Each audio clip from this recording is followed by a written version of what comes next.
O que é que Deus estaria esperando das pessoas que ele permitiu que sobrevivessem a um desastre global? Hoje a gente chega numa parte de A Dança da Morte em que o livro, pra mim, começa a fazer essa pergunta, lançar essa pergunta pros personagens e pra gente que tá lendo também.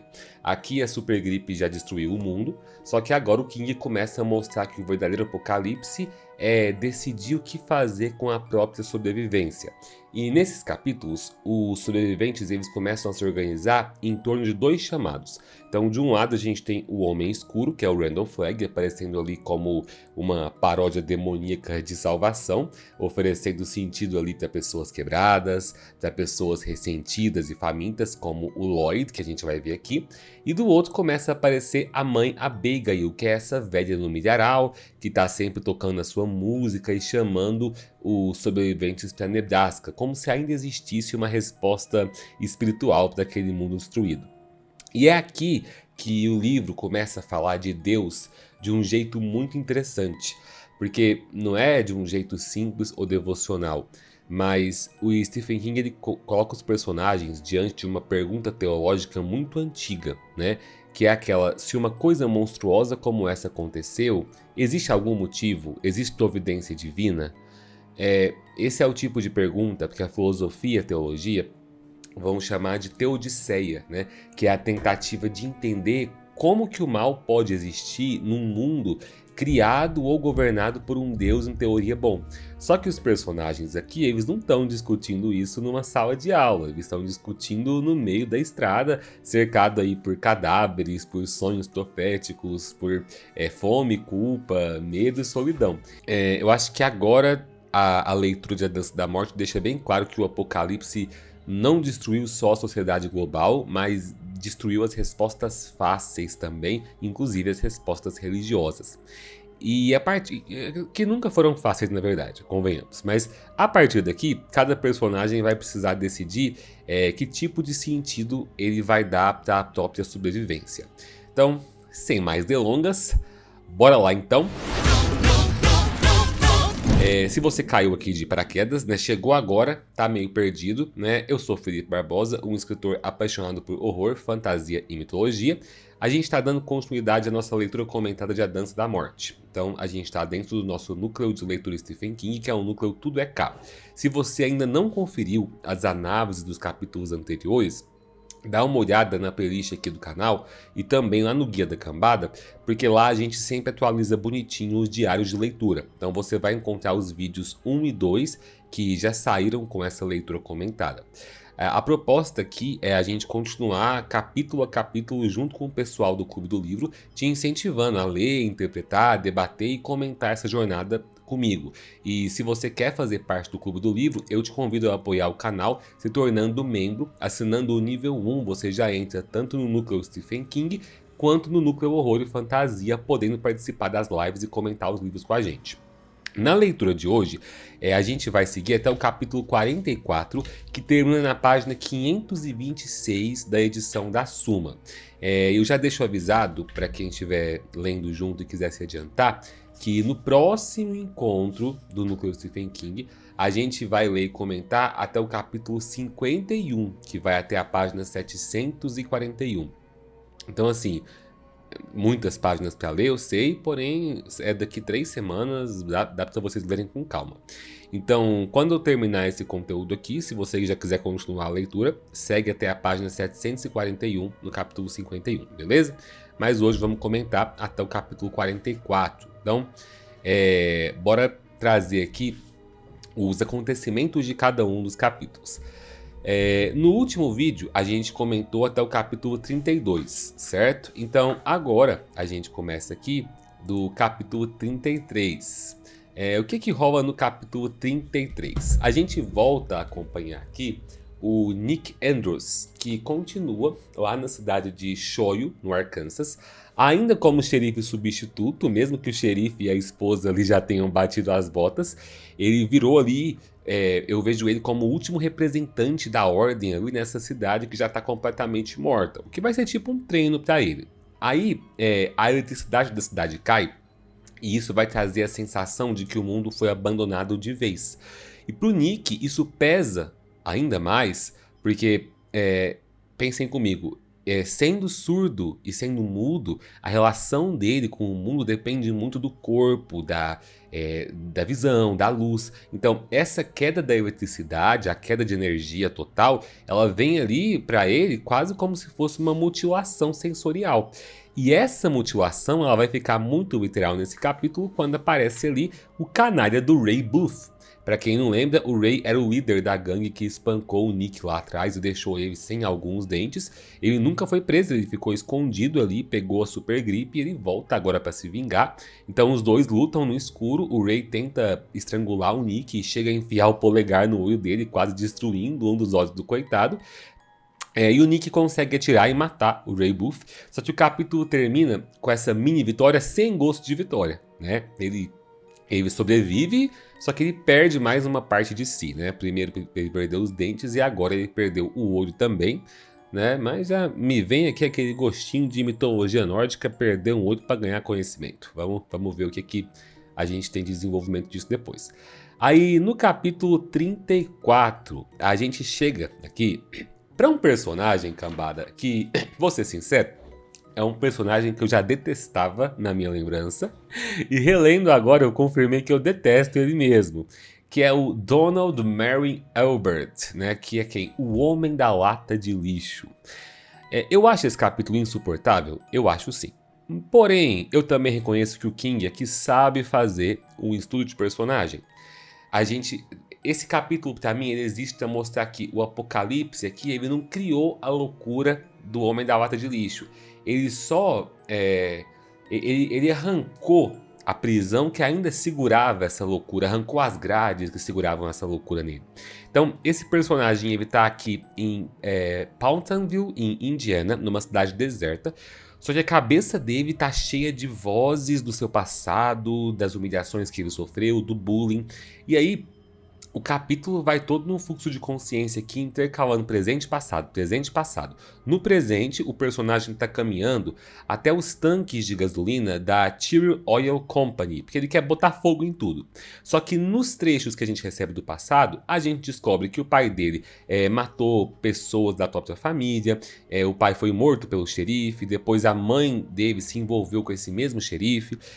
E a partir daí, o Donald, né, que é o Homem da Lata de Lixo, quando garoto, ele começou a atear fogo em lixeiras, em caixas de correio, em casas, e até chegar ao ponto que ele teve que passar por instituições mentais, chegando por fim na prisão.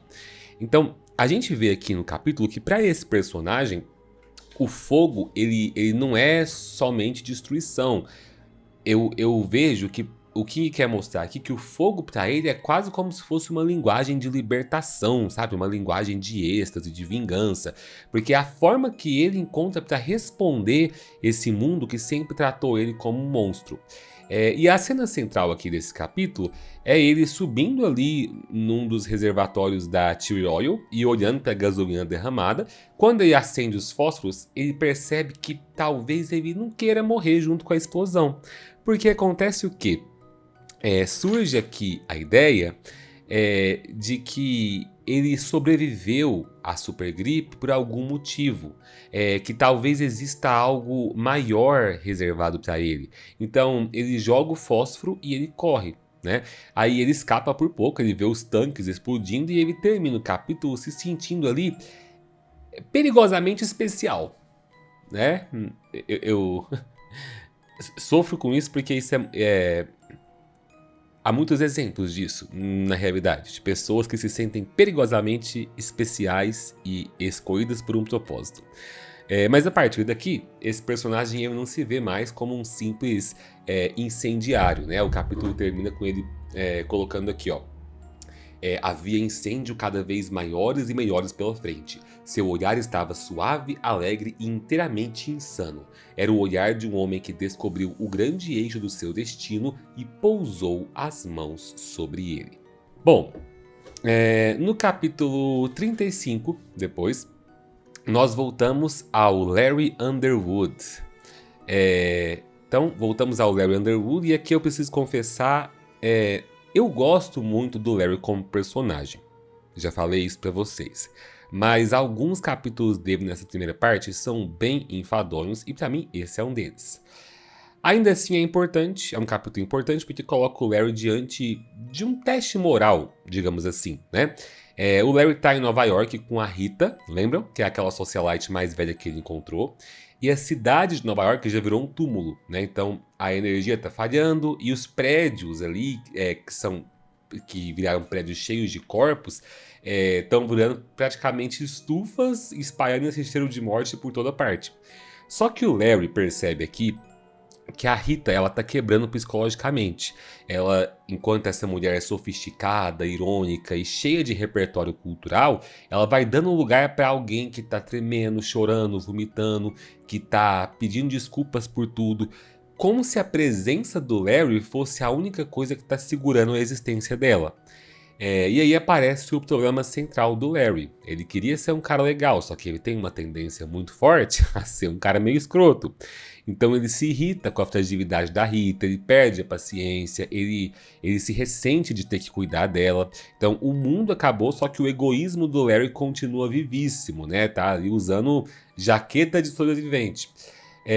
E quando os dois decidem sair de Manhattan, tem uma parte muito boa em que a Rita até cita Tolkien e O Senhor dos Anéis, como se aquela ali fosse uma grande jornada épica, né? Só que o King usa isso de inspiração, né? O épico de Tolkien, só que ele logo destrói essa fantasia imediatamente, porque aqui na narração do capítulo a gente vai ver que não tem nada maravilhoso ali, como a Terra-média. E depois o Larry explode aqui quando ele percebe que a Rita está usando sandálias inadequadas, que estão machucando os pés dela a vários quarteirões, e que ela não falou nada para não irritar ele. Então ele grita, humilha e xinga ela entra em crise, manda ele embora e ele vai. E aí vem a travessia do túnel Lincoln, que é praticamente uma descida ao inferno, né? São algumas páginas aqui que o King trabalha muito bem a descrição da escuridão, né, os ecos, os corpos, os soldados mortos e os civis fuzilados. O Larry entende que não foi só a supergripe que matou ali dentro, o exército também matou, tratando quem tentava fugir ali como uma ameaça biológica. E quando o Larry escuta os passos atrás dele, ele entra em pânico e atira, quase matando a Rita, que tinha voltado para alcançar ele. Os dois vão atravessar juntos então aquele horror e eles saem em Nova Jersey como se eles tivessem passado por um renascimento, sabe? Mas não é um renascimento bonito, é um renascimento traumático e cheio de culpa. Então a Rita pede para ele não deixar ela e ele promete ficar, não porque ele seja exatamente nobre, mas porque ele percebe que sem civilização, talvez a única coisa que ele possa tentar fazer seja ser um cara legal, né? Consciência em Loop colocou aqui: Larry é o meu personagem favorito, eu adoro a forma como o Larry foi construído e isso gera uma identificação. Ele é um homem falho, mas com o passar do livro ele tenta melhorar. Eu acho que ele é o personagem mais bem desenvolvido dentre todos os protagonistas de fato. A Vanessa acrescentou falando que ela ficou irritada com a Rita devido a ela ter escolhido a roupa errada para andar, mas também ficou triste com ela. A Rita é uma dessas personagens que ela entra pra ativar gatilhos dos outros personagens, mas em nós também, porque a gente sente pena dessa personagem e a gente tá pronto pra julgar o Larry quando ele explode com ela, mas ao mesmo tempo talvez a gente também teria explodido com ela se a gente estivesse naquela situação, né? Uma personagem deveras irritante, embora complexamente bem construída.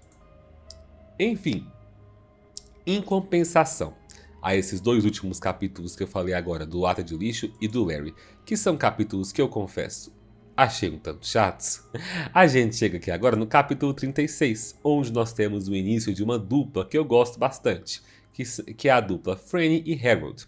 A Franny aqui, ela tá em Ogunkit, né, a cidade dela, a cidade está praticamente vazia.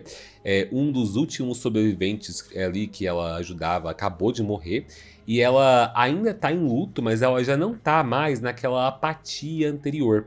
Ela tá inclusive pensando na gravidez dela, porque a partir daqui ela não tenta sobreviver só por si mesma. Ela carrega no seu corpo esse futuro que ela vai começar a pensar, nossa, talvez isso aqui seja biologicamente impossível. E essa motivação vai levar a Franny até o Harold Lauder, que é o vizinho dela, aspirante a escritor, que é esse cara nerd, esquisito e profundamente ressentido. E a cena aqui, ela é quase cômica e triste, porque o Harold tá só de sunga azul, né, com o seu corpo obeso ali, vermelho de sol, suado, correndo atrás de um cortador de grama manual no quintal da família dele. E assim, um pensamento que eu trago, né? Quando alguém tá parando a grama numa cidade que tá morta, né? É claro que não é só a grama que essa pessoa tá tentando parar. E ele tá fazendo isso de uma forma tão intensa que quando ele é flagrado pela Franny, ele se sente humilhado, ele chora, ele tem uma reação quase infantil e confessa que ele quer a mãe de volta. Então a conversa entre os dois não é nada romantizada, eu gosto disso. E eu gosto que a Franny, ela não passa a gostar do Harold, mas ela entende que ele pode ajudar ela. E naquele mundo, o Harold vai passar então a ser uma das pessoas prediletas dela simplesmente porque ele é uma pessoa, né? Então é isso, uma catástrofe, ela vai mudar a escala dos afetos dos personagens, né? O Harold propõe então que eles sigam para Stovington, que é o centro ligado à epidemia, que nós já vimos por dentro com o Stu, que tá em ruínas. Então tem uma ironia dramática aqui, porque para eles Stovington parece uma esperança, mas pra gente, a gente já viu que virou só um bando de fantasma. E antes de partir, o Harold vai subir no telhado, no telhado de um celeiro ali, e ele vai pintar uma mensagem avisando que eles foram para Stovington, colocando a rota que eles vão fazer e os nomes dos dois. E isso funciona literalmente porque outros personagens vão seguir essa trilha, só que isso aqui também revela o psicológico dele, porque quando ele escreve os nomes Harold e Franny juntos, ele já tá enxergando os dois como uma dupla. E a gente já entendeu a cabeça dele, né? Não é simplesmente uma equipe, mas também como algo romântico, o que já vai deixar a Franny desconfortável aqui desde o começo. No capítulo 37, a gente é apresentado a um personagem que eu amo pra caramba, que é o professor Glenn Bateman. E vocês podem me chamar de nerd das ciências humanas, só que eu adoro os discursos sociológicos e filosóficos que ele traz, né? A gente tem aqui... É um capítulo do ponto de vista do Stu, na verdade, né? O Stu, depois que ele foge lá de Stovington, primeiro ele encontra o Kojak, que é um cachorro, né? Um setter irlandês, feliz e saltitante, o que é uma coisa quase absurda para ele num mundo cheio de bichos mortos. E depois ele conhece o Glenn, que é esse professor aposentado de sociologia, que é um pintor ruim e um tagarela profissional. O Glenn tá ali fazendo piquenique, pintando, tomando cerveja e olhando para o fim do mundo com uma serenidade quase indecente. Só que ele não é um cara alienado, né? Pelo contrário, ele é o personagem mais analítico até aqui. Então, ele observa a supergripe como uma tragédia humana, como um evento ecológico também, mas principalmente como um fenômeno sociológico. Então ele vai falar aqui da virada do século, do medo ocidental da purgação, e ele usa aquela imagem grotesca e ótima aqui do super enema, né? Falando aqui, ó, na página 373. Tem sido dito por colegas até mais fantasiosos do que eu que o homem ocidental precisa de uma grande purgação do cólon, e isso ocorre ao final de cada século, de modo que possamos enfrentar o século seguinte limpos e cheios de otimismo. E neste caso nos é aplicado um super enema, e quando você pensa a respeito faz todo sentido. Eu adoro essa frase porque ela... essa ideia de purgação intestinal, né, resume bem o humor intelectual do Glenn. Aí ele levanta algumas perguntas sobre ecologia nesse capítulo, sobre animais imunes, mas principalmente sobre bebês, né? Ele pensa, mulheres grávidas, sobreviventes, elas podem estar carregando filhos imunes, ou esses bebês vão morrer no útero ao nascer? No útero ou ao nascer? E essa pergunta ela conversa diretamente com a gravidez da Franny. E depois o Glenn fala também das sociedades que vão surgir, e aí eu curto bastante a análise que ele traz aqui. Ele fala que os sobreviventes vão se agrupar, mas esses grupos eles podem virar comunidades mais democráticas ou ditaduras, dependendo do conhecimento técnico, da energia elétrica, da escassez, da liderança. Então ele já vai trazer essa ideia de que o fim do mundo, né, o pós-apocalipse, ele não apaga a política. Na verdade, ele vai radicalizar a política. E no final aqui o capítulo vai virar de novo pro lado sobrenatural, porque termina aqui com o Glenn contando que ele sonha com esse homem sem rosto, de olhos vermelhos, olhando para o leste, e o Stu depois também vai terminar o capítulo tendo mais um sonho vívido, onde ele está de volta lá para o centro de Stovington, com o homem escuro bloqueando a saída, com as mãos ensanguentadas, falando aquela frase enigmática, né, de sobre tudo do céu e tudo da terra. Então, é um capítulo que gosto bastante. Vamos lá, continuando aqui então, a gente chega no capítulo 38 agora. Nesse capítulo 38, o Stephen King ele usa um recurso que eu gosto muito, que é o seu humor sádico. Porque é aquele tipo de humor absurdo que faz a gente rir com culpa diante de algo trágico. Esse capítulo me lembrou muito o livro Trocas Macabras, do King, com várias pessoas vivendo situações violentas, grotescas e de algum modo um pouco ridículas também. Basicamente, o capítulo mostra que a primeira grande etapa da supergripe acabou.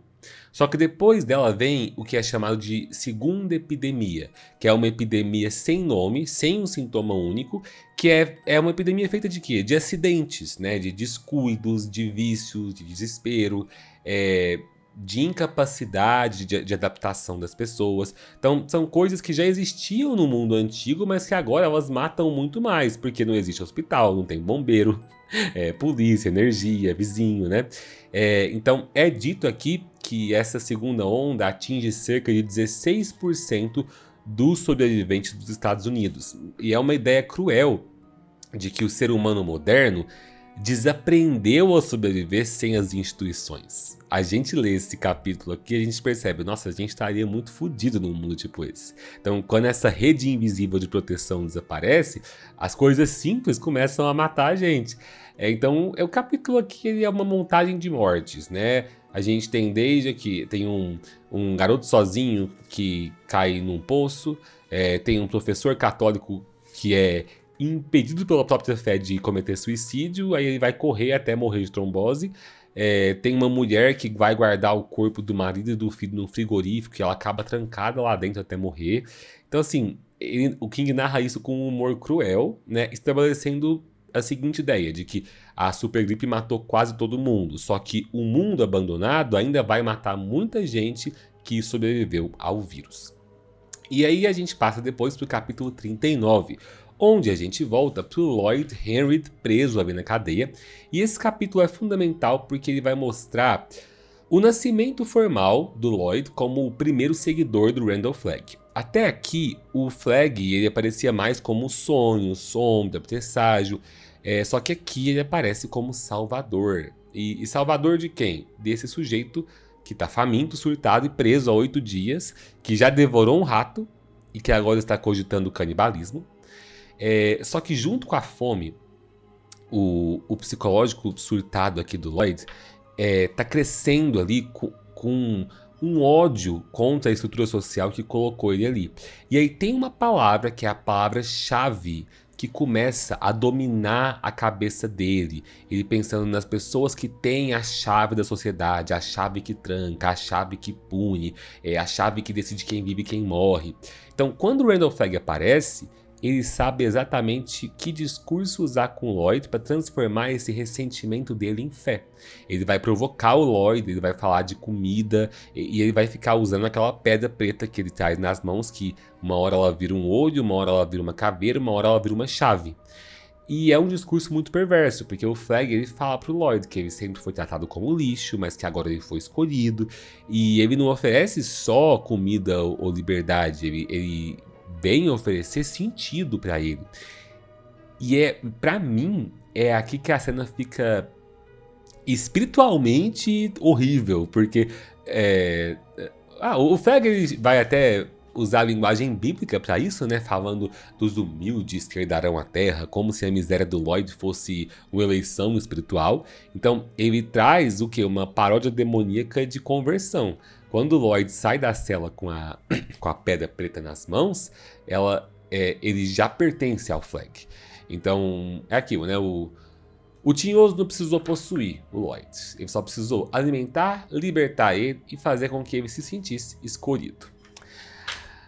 Capítulo 40. No capítulo 40, eu acho que aqui a gente tem quase um espelho luminoso do capítulo anterior. Porque, pensem comigo, se o Lloyd estava faminto e recebeu o Homem Escuro, o Nick Andrews aqui está ferido, febril e também recebe um chamado, né?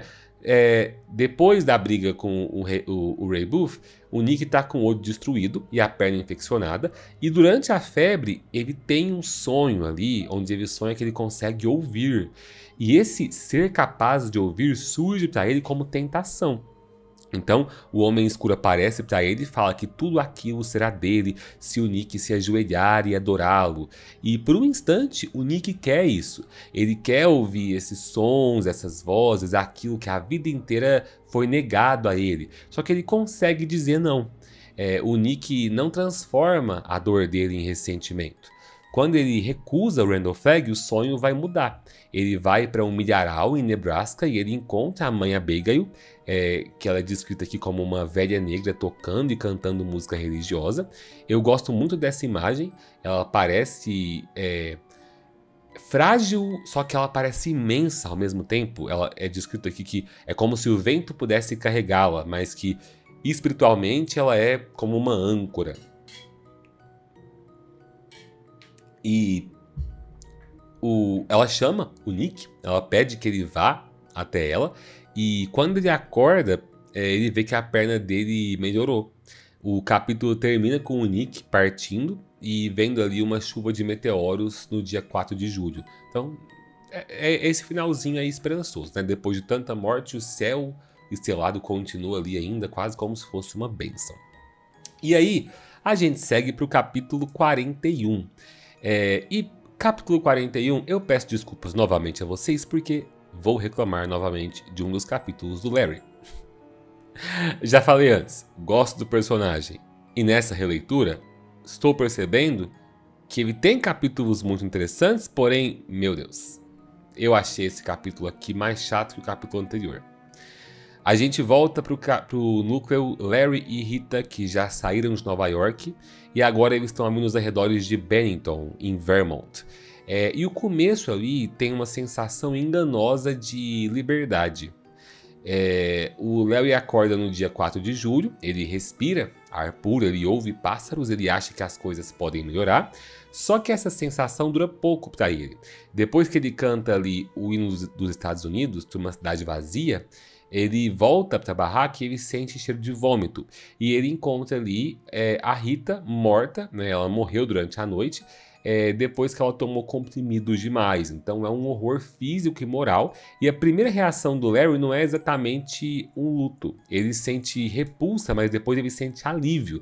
E é um alívio vergonhoso porque ele não vai mais precisar cuidar dela. Então, esse capítulo aqui vira praticamente uma autoanálise do Larry. Ele cuidou da Rita, mas ele também se ressentia dela, porque ela era um peso. E depois ele parte de moto ali e quase morre num acidente bem bobo, distraído na estrada.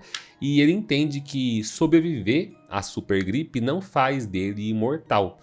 O mundo ainda pode matar por overdose, por queda, né, por acidente, por infecção ou por pura estupidez, né, como bem foi mostrado no capítulo anterior. Então, nesse final aqui, a moto, que antes era liberdade para o Larry, vai virar uma ameaça e ele vai passar a pilotar a moto aqui com medo, bem devagar.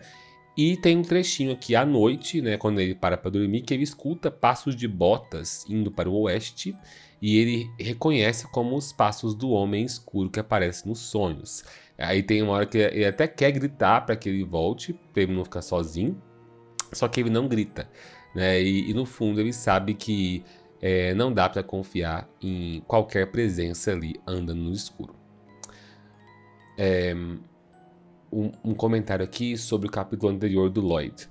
Consciência colocou. Adoro que... vou chamar você de Consciência. Consciência disse: nessa parte do Lloyd eu associei muito ao que algumas religiões fazem. Se aproveitam de pessoas fragilizadas e se aproveitam da fé das pessoas que estão se afogando e estão atrás de uma esperança. Esse livro é inteiramente sobre isso. A gente vai ter aqui o início de 2 cultos religiosos, né? Eu sei que aqui a associação ao culto religioso foi trazida por você como um caráter negativo de manipulação. Mas o grupo que vai se unir através do chamado da Mãe Abigail é um culto com caráter religioso também. E vão haver momentos, inclusive, pra gente falar o quanto que os 2 lados não usam da manipulação de certa forma. Bom, no capítulo 42, a gente volta aqui pro nosso Stu Redman e finalmente a gente tem a junção de 2 núcleos importantes. O Stu tá almoçando aqui na beira da estrada quando chegam quem ali de moto? Harold e Franny. E eu gosto aqui que o Stu lembra de uma frase ótima do Glenn. Essa frase aqui na página 430, onde ele vem falar aqui sobre como que um homem sozinho pode ser um santo, mas aí quando você tem 2, eles podem se apaixonar, quando você tem 3, eles inventam a sociedade, quando você tem 5, eles criam um pária, quando você tem 7, eles reinventam a guerra. Então essa ideia fica ecoando na cabeça do Stu, porque o Apocalipse zerou o tabuleiro, só que talvez a humanidade ela vai reconstruir aí os mesmos ciúmes, as mesmas exclusões e as mesmas violências. Assim que o Stu se junta então ao Harold e a Franny, o Harold se sente ameaçado. Ele vinha se imaginando ali como um protetor e possível futuro companheiro da Franny, só que o Stu abala essa fantasia, ainda mais porque ele sabe que Stovington, para onde eles estavam indo, está em ruínas. E quando a Franny percebe que eles podem confiar no Stu, o Harold surta, ele chama o Stu de mentiroso, ele sugere que ele pode ser um assassino, um estuprador. E aqui eu preciso fazer um comentário, né? Porque o King, enquanto um autor homem do século passado, obviamente tinha alguns vícios sexistas na escrita dele, dos quais eu já comentei em outros vídeos. E por mais que ele tenha personagens femininas interessantes, como a Franny, é impressionante pra mim como que muitas vezes ele não consegue conceber uma personagem feminina sem que ela seja imediatamente atravessada pelo olhar sexual dos personagens masculinos. E eu acho que essa é uma crítica válida ao autor, né? Mesmo sendo feita de forma anacrônica. Só que ao mesmo tempo é importante lembrar que isso também acaba funcionando como um retrato não tão distante da realidade, principalmente quando a gente está pensando aqui em personagens que são cidadãos médios norte-americanos vivendo ali no começo dos anos 90. Né? Mas basicamente o que acontece aqui começa basicamente uma competição de masculinidade imatura. O Harold ele vinha se enxergando como protetor da Franny na esperança de talvez se tornar o futuro companheiro dela, e o simples fato do Stu se... E aí o Stu vai conversar com o Harold num canto e ele tem um diálogo bem direto com ele. Ele fala que ele percebeu que o Harold está interessado na Franny e que ele está com medo de perder ela. Só que ele também deixa claro que o Harold não precisa imaginar que o Stu quer violentar a Franny ou algo do tipo. O Stu fala de um jeito bem grosseiro aqui, como que homens como eles não precisam fazer escolhas violentas porque eles podem muito bem se aliviar usando a própria mão. Então assim, é uma fala tosca, mas que estabelece pelo menos uma regra mínima de convivência civilizada ali nesse mundo sem lei, né? Ele quer trazer essa ideia de que ninguém é dono da mulher que está viajando com eles. Só que assim, aí fica o meu ponto de crítica ao capítulo, porque esses 3 personagens se encontram, eles conversam muito pouco sobre quem eles são, sobre como eles podem se ajudar, sobre tudo que eles estão vivendo, e a maior parte do capítulo fica centrada nesse ataque de chilique do Harold, porque agora ele não é mais o único homem ao lado da Franny. Então, em parte, critico esse capítulo. Em parte, também entendo que isso é importante para a personalidade do Harold e para o tipo de ressentimento Red Pill que ele vai revelar mais tarde. Mas o capítulo termina com os 3 seguindo então até a casa do Glenn Bateman, onde eles querem passar a noite e tentar convencer o Glenn a se juntar a eles, mas não sem antes terminar com o Stu percebendo que depois de toda essa discussão envolvendo 2 caras tratando uma garota quase como um território de disputa, ele percebe o quê? Opa, eu tô me sentindo atraído por ela. É isso, né? É isso. Bom, e aqui nós encerramos o livro 1. O livro 1 que se chama Capitão Viajante. E começamos o livro 2, que tem como título Na Fronteira. O King ele traz aqui, no início do livro 2, duas epígrafes, né? Essas duas epígrafes são duas músicas, uma é a música American Tune, do Paul Simon, e a outra é a música Back in the USA, do Chuck Berry. Na música do Paul Simon, ele traz aqui versos do trecho que fala de uma América como uma promessa cansada. É citado aqui tanto o navio Mayflower, né, o navio dos primeiros colonos lá, e a nave americana que foi à Lua. Ou seja, entre a América religiosa e peregrina e a América moderna, tecnológica, triunfante, existe agora uma América que está perdida. Na música do Chuck Berry, o Chuck Berry traz aqui na letra dele os Estados Unidos pop, né? Dos drive-ins, dos hambúrgueres, das jukeboxes, né? Da juventude, da estrada. Só que quando essa epígrafe aparece aqui, esse mundo pop norte-americano já acabou, né? Esses carros estão abandonados, as lanchonetes estão vazias. Então, o sonho americano dessa música aqui não tá mais desse jeito, né? E essa abertura prepara o livro 2 aí, porque a gente vai ver esses grupos agora atravessando essas estradas norte-americanas para descobrir o que ainda resta da sociedade. E aí, quando a gente vira a página e entra aqui no livro 2, a gente começa uma série de capítulos gigantescos, né? Vamos comentar aqui hoje, né, os capítulos que faltam, que são o capítulo 43 e capítulo 44. Vocês vão ver que tem esse padrão, né? O livro 2 tem esses capítulos enormes, com 50 páginas, 60 páginas, que são capítulos dedicados a desenvolver ao extremo os núcleos de personagens que se reuniram até que eles se encontrem. Então, no capítulo 43, a gente tem ali uma das duplas mais queridas do livro, que são a dupla Nick Andrews e Tom Cullen. A gente acompanha o Nick, então, chegando primeiro ali em May, em Oklahoma, e ele encontra um homem aparentemente morto no meio da rua, só que esse morto se senta, né? Então, não era um morto, era o Tom Cullen, bêbado. A comunicação entre eles é difícil ali, porque o Nick é surdo e mudo, e o Tom tem deficiência intelectual e não sabe ler. Então, o Nick não consegue usar a escrita, que é o que ele vinha usando, e o Tom não entende nem a linguagem de sinais, nem a mímica que o Nick faz. Mesmo assim, o Tom vai cativando o Nick, porque ele se alegra muito ali quando ele consegue montar uma ideia sozinho. Como, por exemplo, quando ele entende ali que o Nick não fala nem ouve, ele se acha super esperto. Então, o King ele vai explicar aqui no capítulo a mente do Tom de um jeito bem interessante. Embora, obviamente, o livro use termos datados e ofensivos, né? Todo mundo, inclusive o próprio narrador, chama o coitado de retardado o tempo todo, mas fruto da época. Então, leiam com filtro histórico, né? Mas aí o Nick se afeiçoa ao Tom. Primeiro ele pensa em seguir sozinho, mas quando ele vê o Tom brincando com carrinhos numa cidade morta, ele entende que ele não pode abandonar esse cara. Porque o Tom ele já foi deixado para trás pelo mundo, então o Nick não consegue ser mais uma pessoa que vai deixar ele. E aí os dois seguem de bicicleta, vai ter um momento em que o Tom salva o Nick de um tornado, puxando ele para um celeiro, e isso faz o Nick sentir que talvez alguma força boa quisesse que eles se encontrassem.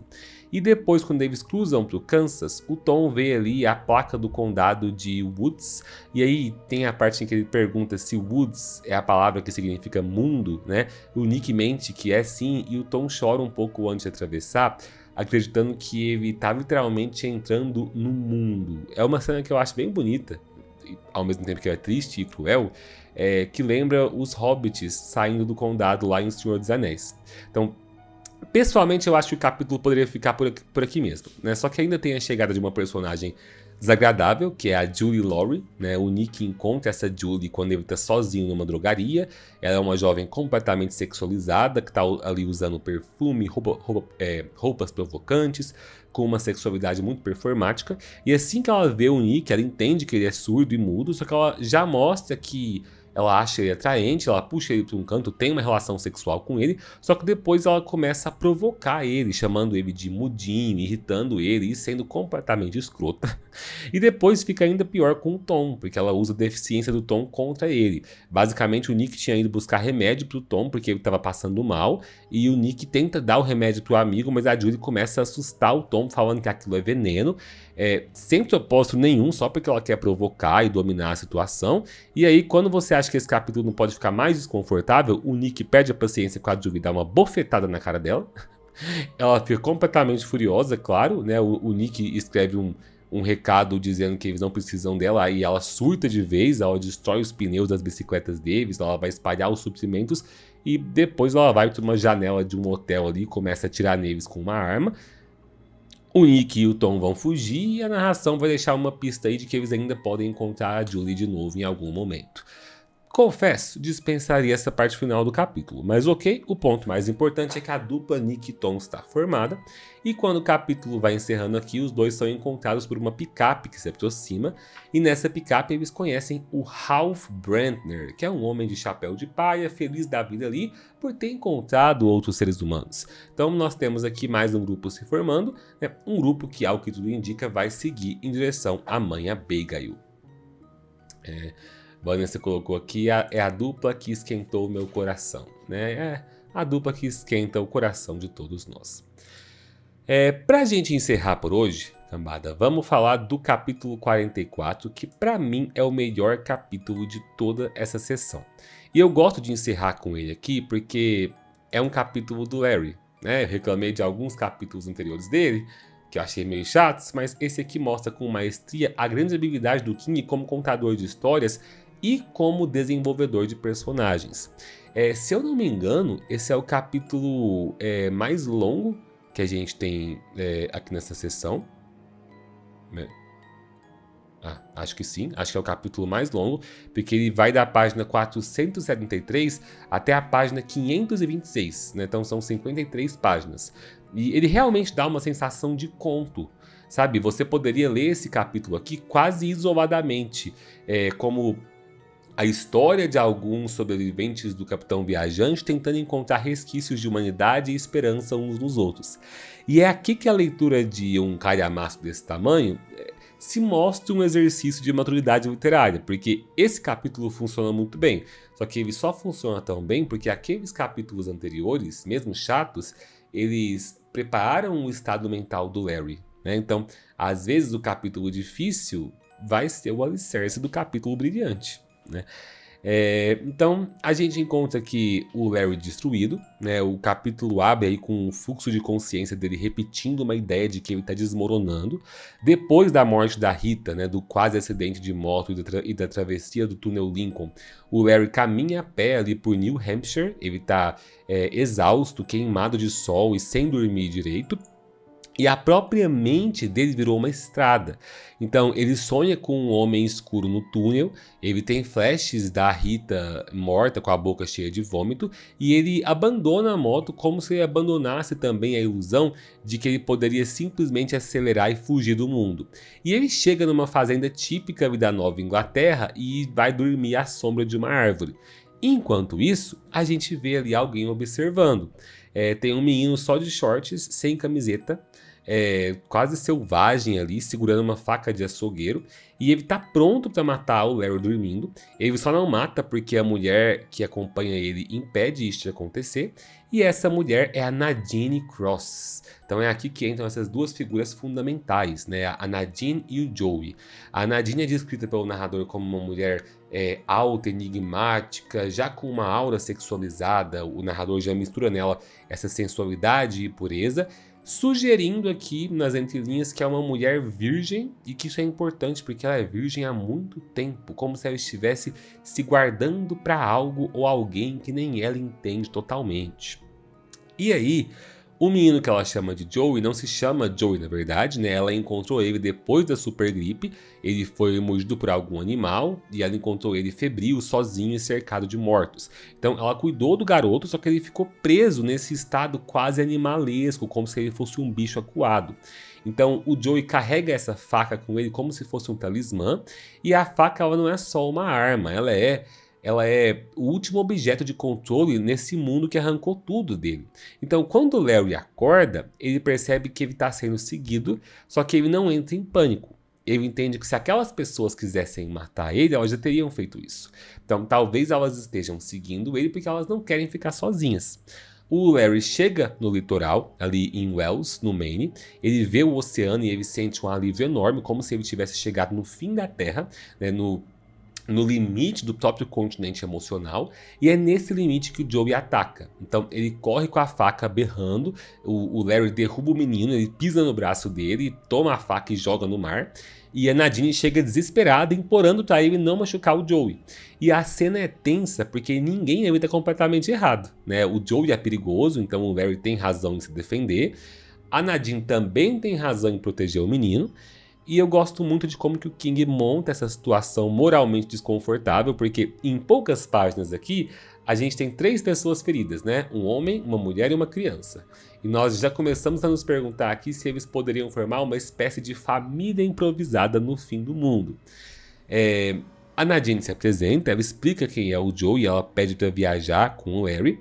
E no começo, o Larry resiste, porque o Joe é um risco. Só que por mais que ele possa tentar matar os dois no meio da noite, a Nadine fala que abandonar o garoto seria praticamente matar ele. Então, esse é um momento bem decisivo.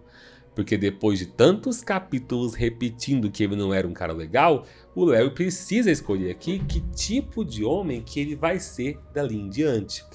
Então, ele aceita, né? E aqui esse é o começo real da transformação dele. E pra mim, a cena mais bonita aqui vem quando eles acampam na praia e o Larry encontra um violão, né, que é um Gibson de 12 cordas, e ele começa a tocar e a gente vê aqui a música funcionando como linguagem.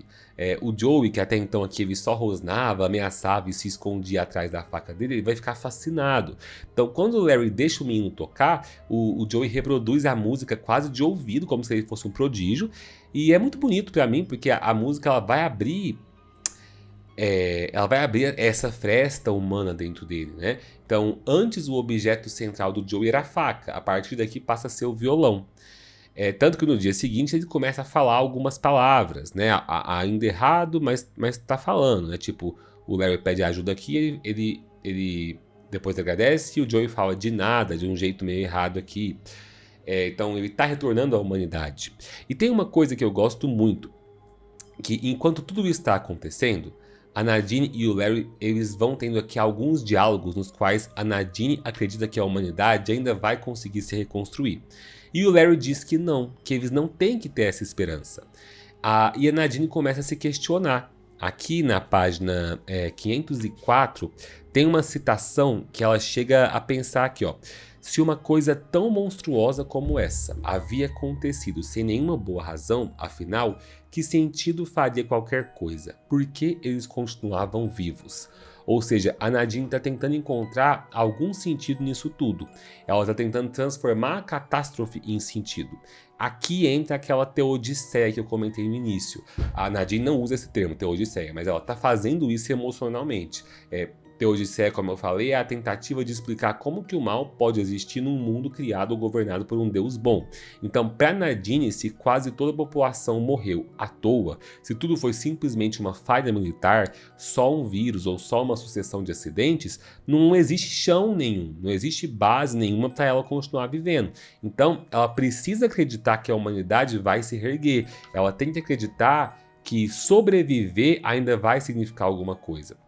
E é interessante lembrar que nos Estados Unidos, especialmente no século XX, existiu uma presença muito forte de uma imaginação apocalíptica popular, sobretudo ali nos ambientes cristãos e evangélicos. Então tinha um imaginário americano muito difundido que falava sobre a ideia de que se um desastre global como esse viesse, ele viria como um misto aí de castigo divino e eleição divina, onde alguns teriam sonhos proféticos, haveria uma queda da Babilônia moderna, uma batalha final entre bem e mal. Tudo isso fazia parte do repertório cultural da sociedade em que esses personagens estão vivendo aqui. E aí eles chegam em Ogunquit, que é de onde o Harold e a Franny saíram. Eles encontram um recado ali no telhado do celeiro, né, falando fomos para o centro de epidemias. O Larry começa a bancar o investigador, juntando pistas do Harold.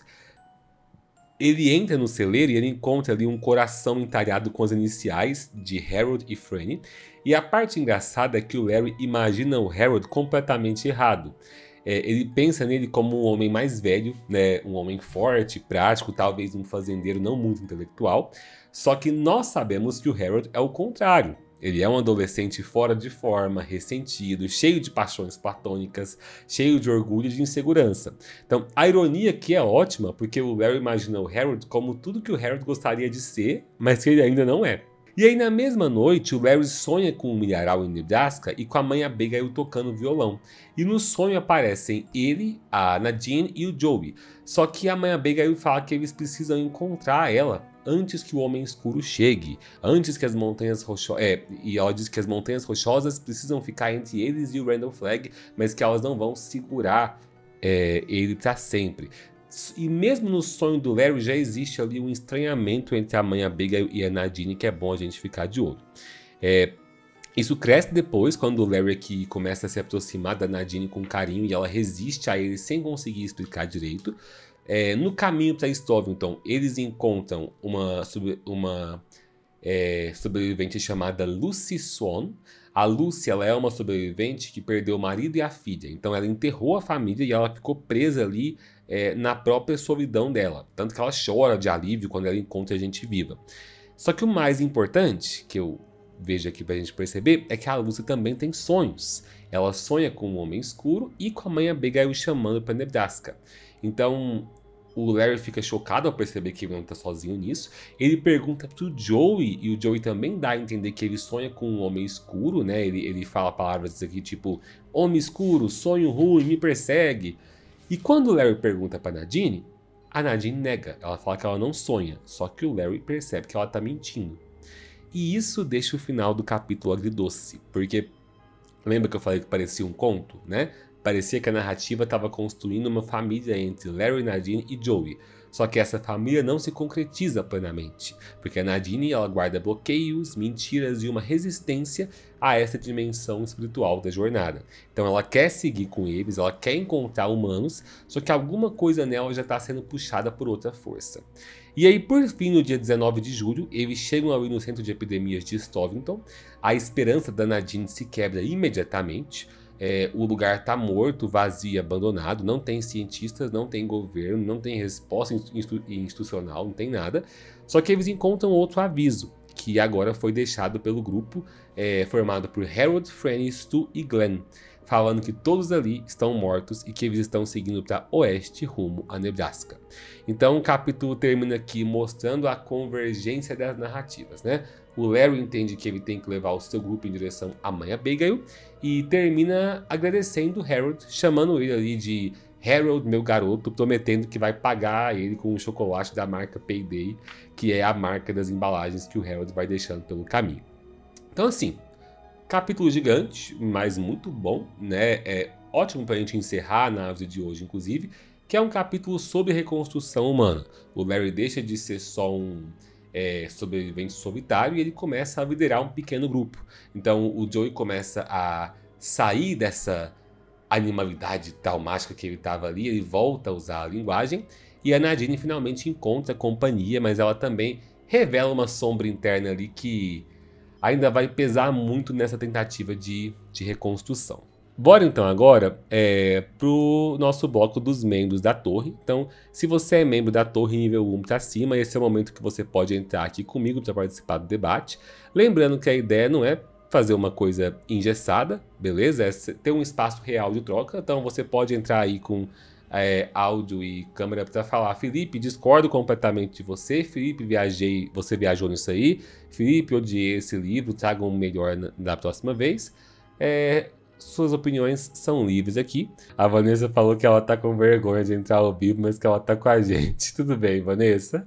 Se quiser, se em algum momento sentir vontade de dar um pulo aqui só para dar um oi, falar qualquer coisa, sinta-se à vontade, mas a gente conta com você aí no chat também.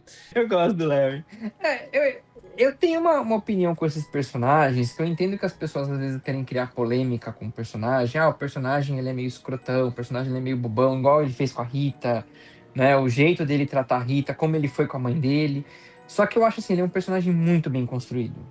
E assim, eu entendo que assim, ninguém é 100% bom, ninguém é 100% mal. Então eu acho assim, eu acho que você consegue entender o psicológico dele, tudo que ele passou, tudo que ele tá passando. Ele tá tentando ser uma pessoa boa, mesmo ele dando os tropeços dele. Essa relação que ele começou a construir com o menino, você fala, nossa, vai ser legal, né? Ele vai virar o pai do menino, né? E até mesmo a Nadine, quando você percebe, é justamente, ai, que ela é uma menina, que ela é virgem, ela tá esperando alguém, não sei o quê. Fala, vai o Larry, né? Vai ter um momento que vai criar uma relação com o Larry muito forte e tal. Você já começa a viajar nisso. Eu também viajei, também pensei nessas coisas. Aí chega no final, assim, você vê esse finalzinho, você fala, não sei, será? Exatamente. Ó, o Consciência colocou aqui, o Larry é daquelas pessoas que precisa despencar de um penhasco para aprender a evoluir. E a Vanessa colocou, eu acredito que o que incomoda no Larry é porque as suas características são reais. Você vê muita gente na humanidade desse jeito, irá com... ora com pensamentos dele, ora com atitudes dele. Para pensar e fala, gente, a gente não ia sobreviver nesse negócio. Sabe, você pega. Não, a gente teve essa pandemia aí, a gente quase morreu. A gente quase se ferrou e tava com lei tudo funcionando. Sabe, as Sim. leis, tudo tava funcionando, a gente quase se ferrou. Ó, a Vanessa botou que me pegaria a solidão. E a Priscila colocou, pra mim seria a falta de acesso à medicina, o resto a gente se adapta. Sem a medicina de hoje, morreríamos com uma infecção causada por um arranhão no mundo desses. Não, perfeitamente, o livro mostra isso muito bem, como coisas que pra gente são super simples, né, super tratáveis hoje em dia, num mundo sem a medicina, sem instituições, sem hospital ou sem ambulância, né, fariam com que a gente morresse facilmente. E sem contar também a própria questão, assim, não é questão da higiene, mas a questão de você falar assim, a comida vai estragar. Então toda comida que você Sim. tem, ela vai ter um prazo de validade. Assim, toda carne que você tem, ela vai estragar em 5 dias sem estar congelada, sem tá no frio. Entendeu? E você vai comer o quê? Você vai comer aquela carne estragada, vai ter alguma infecção e vai morrer.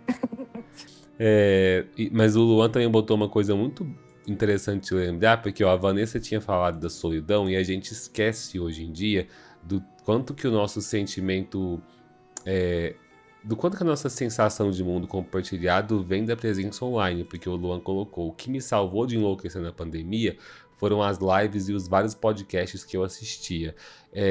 Narrativas tipo a Dança da Morte sempre me fazem pensar o quanto que a gente esquece às vezes de. Obviamente ninguém vai agradecer a pandemia, mas pelo menos agradecer que se era para acontecer, pelo menos aconteceu em 2020, né, 2019, 20, 21, onde a maior parte das pessoas já tinha acesso não só à internet, mas a uma forma muito dinâmica de se comunicar através de conteúdo, lives e podcasts e videochamadas, tudo mais. Porque pensa nessa pandemia que a gente viveu rolando nos anos 90. Gente, o povo ia enlouquecer muito facilmente. Porque assim, parar pra pensar que. Vai, a gente começou a fazer livezinha no trabalho, né? A gente encontrava lá na sexta-feira à noite no WhatsApp pra bater papo, pra ficar jogando conversa fora e bebendo uma cervejinha lá em live, né? E assim, ok, era o único momento que você tinha pra encontrar seus amigos, né? Agora imagina sem, Sim. assim, e assim, se você mora com família, ok, você ainda tem a sua família do lado pra conversar, pra se divertir um pouco, né? Agora, quem mora sozinho, né, numa dessa a pessoa pira. A pessoa pira completamente. Esse vídeo que você acabou de assistir foi um corte da nossa última Vigília na Torre, a live dedicada ao nosso núcleo Stephen King e ao núcleo Horror e Fantasia. É o espaço onde a gente lê, comenta e debate histórias de Stephen King e outros autores de horror e fantasia. Se você quiser acompanhar as próximas leituras, confere o calendário no Guia da Cambada. E se quiser participar ao vivo comigo, é só clicar em Seja Membro e conhecer os benefícios da Torre.